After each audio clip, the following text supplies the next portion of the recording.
Hello, everyone. Last time we studied the uses of nouns in the subject part of the sentence, therefore in the nominative case. So in this lesson, we're going to study the uses of nouns in the objective case. This time, we will focus on the predicate part of the sentence. So for those of you who still need to review or master the predicate part of the sentence, I hope you get to review first before you study this lesson on the objective case of nouns. A lot of the explanations in the uses of nouns in the objective case will focus on the predicate part of the sentence. So, shall we begin?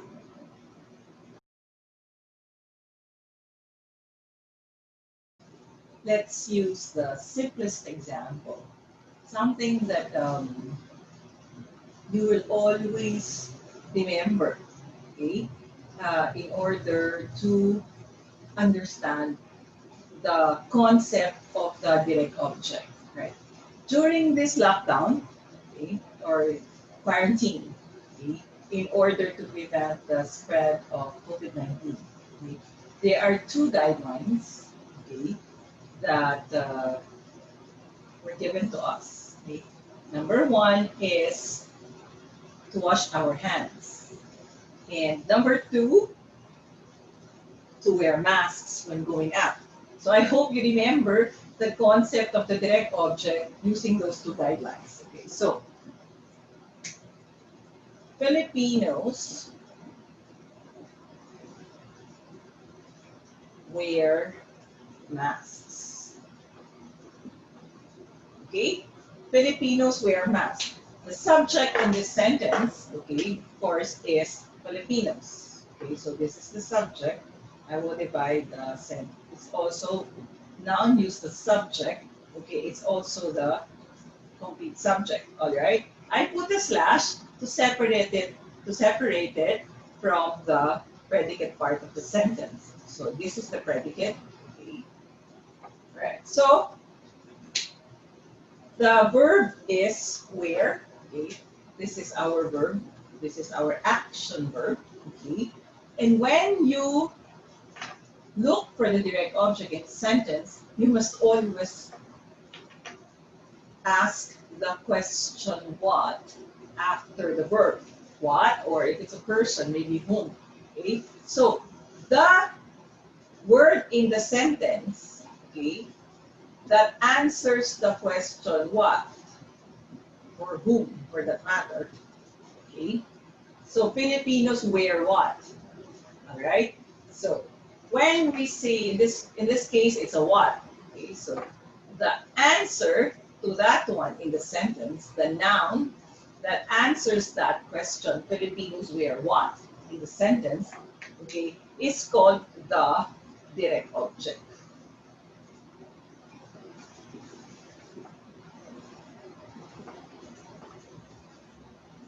So now, you know what the direct object is. So to find the direct object, okay, you just ask what after the action verb. So you could use the subject, Filipinos wear what? Okay? The answer to that question is the direct object. Okay, so let's do the same thing, looking for the direct object, okay, using the guideline washing of hands. Okay, so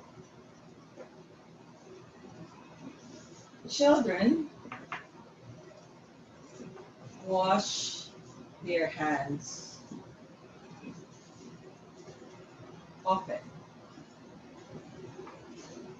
Okay, children wash their hands often. All right, so our subject is children. Okay, that's correct. All right, now we divided the sentence into two. So this is our subject. This is the noun uses subject. This is also the subject part of the sentence. All right. So what is our verb? Our verb is wear. Sorry. Over there, our verb is wear. Over here, our verb is wash. Okay. So again, in our verb wear, here we ask what after. So in our verb, after our verb here in the second sentence, wash, we also ask the question what. Okay, so children wash what? Okay, so hands. Okay, so the noun hands over here is the answer to the question wash what. Okay, so now this is what you call your direct object. Okay.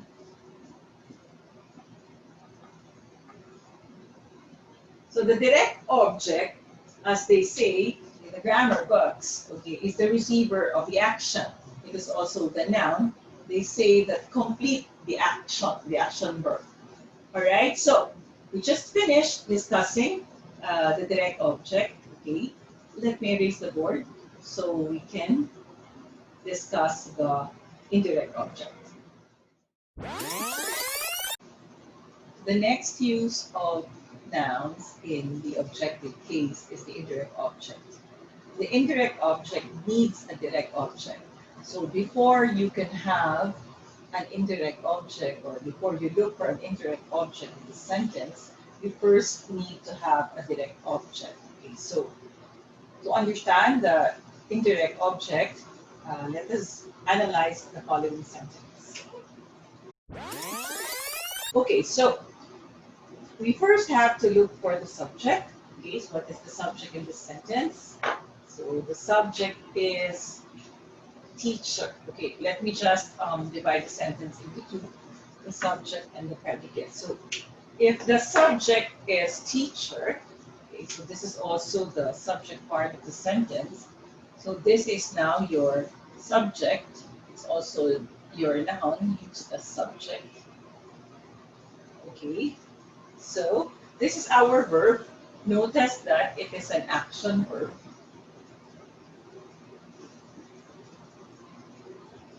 So, if you recall, you have to ask what after the action verb to determine the direct object. Remember, if you do not have a direct object, you cannot have an indirect object. So what do? The teacher gave what? So the answer to the question what is your direct object. Okay, so in this sentence, okay, project is your direct object. Now that we have located, or now that we have found our direct object, then it's now possible for us to look for our indirect object. Remember, I said you have to have a direct object in order to have an indirect object. You do not have a direct object, you cannot have an indirect object. All right, so how do you determine, or how do you know the indirect object? Okay, so the indirect object is found by asking, all right, to whom or for whom after the direct object. So the teacher gave a project to whom or for whom. Okay, so the teacher gave a project. This is our direct object. So we ask to whom. Okay, so we ask to whom or for whom. Okay, after the direct object. So in this case, the answer to the question, the teacher gave a project to whom or for whom, is the word students. Okay, so this now, okay, the word students, this now is your, okay, sorry for that. This now is your indirect object. Okay, so just to emphasize, let's repeat, okay, when you see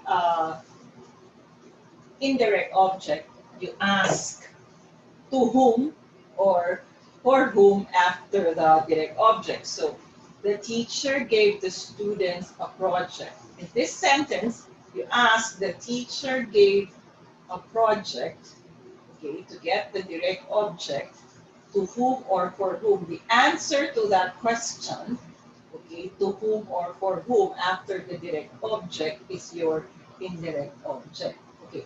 Notice that in the sentence, the indirect object came in between or in the middle, okay? In between your action verb and your direct object. Notice that one, okay? Another thing is to remember, aside from the indirect object coming in between or written in between your action verb and direct object, okay? You also have to remember, okay, that you must have a direct object in order to have an indirect object. Okay. Last point to emphasize is that all the objects here, okay, all the objects here were found in which part of the sentence? In the predicate part of the sentence. Okay. Everything, the indirect object and the direct object were found, okay, in the predicate part of the sentence after the action verb. Okay, so remember, right, that your direct object and your indirect object, okay, are all found in the predicate part of the sentence, okay, after the action verb. Okay, so we move on now to another use of the noun in the objective case, but this time, okay, it has nothing to do with the verb, okay, because your indirect object and your direct object both have everything to do with your action verb. This time, okay, when you say object of the preposition, okay, while this is another use of the noun in the objective case, all right, this time you need a preposition, okay, in order to have an object of the preposition. Okay, prepositions need nouns. Okay, for the prepositions to be used correctly, you need nouns that should come after it. Okay, so of course, in this lesson, or to be able to identify the noun used as object of the preposition, but you should know your prepositions. All right, so I'm going to use the same sentence, but this time I am going to use the object of the preposition. Okay, so the teacher gave the students a project. Okay, so I'm going to use the same subject, okay, and some of the words as well. Okay. However, okay, so the teacher gave a project to the students.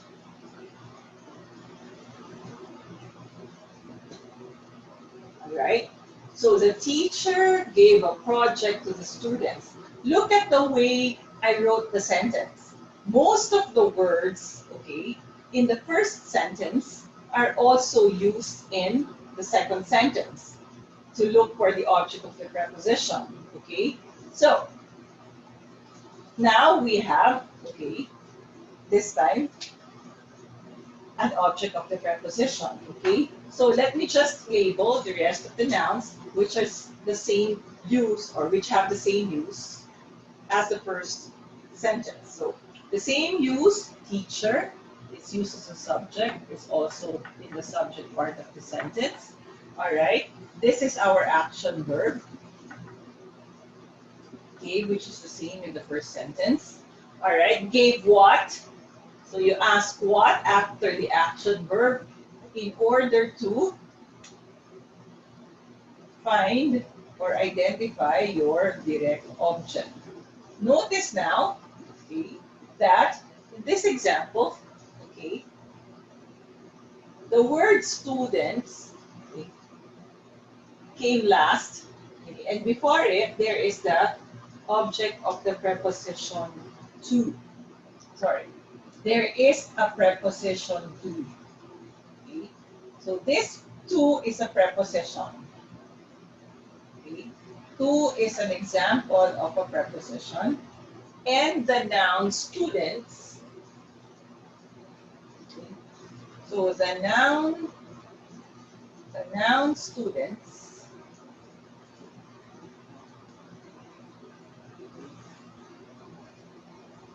came after the preposition to. Okay? I will repeat that. So we have almost all the words, no, from the first sentence to the second sentence. Okay. However, okay, we already have a direct object, but this time the word students, okay, followed the preposition to. So in this sentence, okay, the use of the word or the noun students is object of the preposition. Object of the preposition to. Okay, object of the preposition to. Now, here, if there is a preposition, like to, if there is a preposition that comes before the noun, then that noun, okay, is used as an object of the preposition. Okay, it will not be used, or it cannot be used as a direct object or as an indirect object. The moment there is a preposition that comes before the noun, it's not going to be related anymore to the action verb. Okay? If it's in the predicate part of the sentence, even if it is in the predicate part of the sentence, it's not anymore related to the action verb. The moment there is a preposition that comes before a noun, that noun then automatically becomes an object of the preposition. So when you identify your direct object and your indirect object, okay, remember the questions to ask. Okay, after the verb what or whom, and after the direct object to whom or for whom. The answer to that question, okay, would be direct object and indirect object respectively. However, if there is a preposition, then you cannot have a direct object and indirect object. That word that came after the preposition automatically becomes the object of the preposition. So the noun that comes after the preposition automatically becomes an object of that preposition.